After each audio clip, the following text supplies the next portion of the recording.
अवकाळी पावसाने अतिशय नुकसान झाली आणि त्याची हे येऊन पंचनामा करावा, पण पंचनामा करून समजा आम्हाला भरपाई मिळावी, नाही तर 20 तारखेला आम्ही मतदान करू शकजन नाही असं आमचं म्हणणं आहे.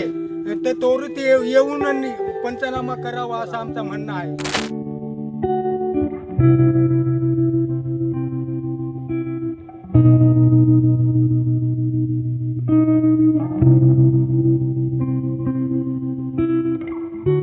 आज सावरपातळी तालुका दिंडोरी येथे मान्सूनपूर्व पावसाने आणि वादळांमुळे घरांचं आणि शेतीचं भयानक नुकसान झालंय.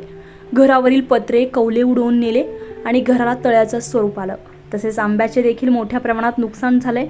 त्याचप्रमाणे विद्युत तारा तुटून पडल्यामुळे वीज देखील खंडित झाली आहे. तरी शासनाने त्वरित पंचनामे करून नुकसानग्रस्तांना त्वरित मदत करावी असं नुकसानग्रस्त शेतकरी आणि ग्रामस्थांचं म्हणणं आहे. नाहीतर आम्ही येत्या 20 तारखेला होणाऱ्या लोकसभा मतदानाला नोटाला मतदान करू असं सांगण्यात आलंय.